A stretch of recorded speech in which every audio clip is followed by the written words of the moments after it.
Hey, what's going on, guys? It's Mutant Turtle. Today I got a gameplay of Infinity Slayer on Haven. And I'm going to be starting off with DMR and Battle Rifle combination. If you use the Firepower perk, you get two primary weapons. And so it's really powerful because you can just switch between them.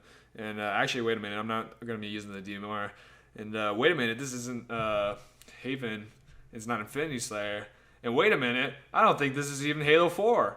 Yes, ladies and gentlemen, this is Call of Duty Black Ops 2. And I know what you're thinking right now. You're probably freaking out. You're like, oh no, Immune Turtle isn't going to be posting Halo anymore. What am I ever going to do? I'm still probably going to be posting Halo, so chill the heck out. Yeah, I just made the decision that I am going to have to go to the dark side. And I'm probably going to have to start posting more Call of Duty content. And the reason that I decided to do this was for a couple things. One, I just took a look at the community and how Call of Duty is going right now. And right now, Call of Duty is just such a big game. You know, it's got so much hype around it. The community for it's just huge. And all you have to do is really just go on and look at the numbers for Call of Duty and Halo. I mean, Halo, you're getting maybe 10, 20,000 people playing it at any given time. Whereas Call of Duty, you're really getting like 100, 200,000 people playing at one time. And that's just crazy, you know? So there's pretty much like, I'd say around 10 times the amount of players on Call of Duty than Halo. And so also more than that, on YouTube itself, I know that the amount of Call of Duty channels and the amount of views that the Call of Duty channels gets is just so much more than the Halo channels. You know, one of the top Halo players and really funny guys for Halo, Ninja. He's getting like 10, 20,000 views per video, and he's like the top, you know. And so Call of Duty, some of those top guys are getting 100, 200,000 views on their videos, no problem. And that, to me, that's just amazing, you know. It just goes to show that Halo can't even compete with Call of Duty anymore. And to be fair, Call of Duty has pretty much always been bigger than Halo, but at a certain point, you know, I just have to look at the numbers and say, okay, well, let's figure out something else to do then.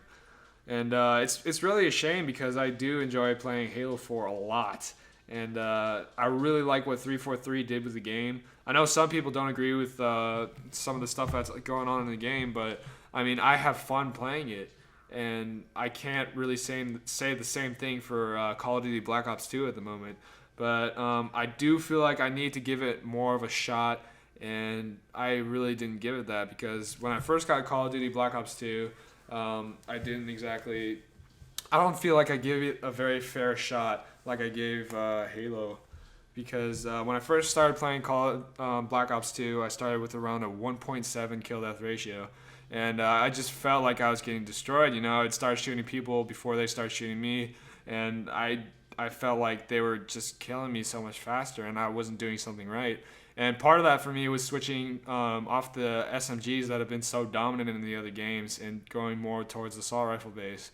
But other than that, you know, I didn't have nearly as much fun in Black Ops as I did Halo. You know, Halo, I picked up the game and off the gates, I think I had a 2.7 kill death ratio. You know, I was just really enjoying the game, and I'd been following some of the pregame information for Halo, whereas I had no idea what was going on with Black Ops 2. You know, I didn't know any of the guns, the perks, or the maps or anything, and so I really came into the game fresh, and I didn't do so well. You know. And that, to me, that was disappointing, and so I kind of just dropped the game for a really long time. But I mean, in Halo, in Halo, yeah, I just recently hit max rank, and in Call of Duty, I've just prestige once, and so that just goes to show you like how the difference between how much I play Halo. I just play that game so much more in comparison to Call of Duty, and so I feel like if I do put in a little bit more time to learn the maps and learn the weapons and stuff, I probably will end up being a little bit more successful in Call of Duty. So to me, that's the new challenge, you know. In Halo, I know that I don't exactly feel that element of improving every time I play, and so I'm going to definitely try to basically Call of Duty is just my new challenge to get better at. And even more than that, to actually start commentating about and putting up videos. Because, yeah, I really want to tap into this huge community for Call of Duty. and see what's going on. The thing about having a bigger community for Call of Duty isn't exactly a better thing though, because there are so many other commentators out there that are posting videos for Call of Duty than Halo, and so it's going to be really hard to get to the top basically. I still don't know exactly what I need to do in order to get there. I don't exactly offer anything new or special that nobody's ever seen yet or whatever. But I'm working on it. I'm working on finding really what makes me special as a commentator and my sort of style of commentating, I guess.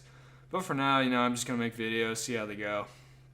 But yeah, other than that, oh yeah, I want to talk a little bit about the competitive scene for the both games. Right now, if you guys have been following Halo at all, then you'll know that Halo has recently been taken off the MLG circuit, and MLG is the Major League Gaming and was basically started by Halo for the consoles. Like if you want to compete on console for MLG, you pretty much had to play Halo. And in the good times for Halo, that was like Halo 2, Halo 3 era. Like there's a lot of good things going on. There's a lot of crazy montages of people doing ninjas and crazy snipes and whatnot for Halo, and that's kind of really died off, and the competitive scene has really died off. And I mean, there are plenty of competitions for Halo and stuff, and it's still like it's regarded as a good skill. And it's like the players are very skilled that actually do play the game, but in terms of like the public view of how the public is treating Halo, it's just nothing in comparison to Call of Duty. And part of that is what Activision has been doing with Call of Duty recently. There's a big tournament going on right now. I don't know if it's still going on or if it just finished or whatever. But the grand prize for that, if you win the whole thing, you get $1 million. And that's a lot of money. That's a lot of money, especially for esports. And esports is like the competitive gaming or whatever. But esports is they're just games, it's not like major league sports or like baseball or football or something like that. The money isn't exactly there yet, but I mean it's climbing, and that to see that is just crazy. So I figured that I might as well tap into that a little bit, try to get into that hype a little bit more. But yeah, if you guys have any thoughts, comments, or feedbacks or whatever, just let me know. This has been Immune Turtle. Yeah, signing off. Peace out.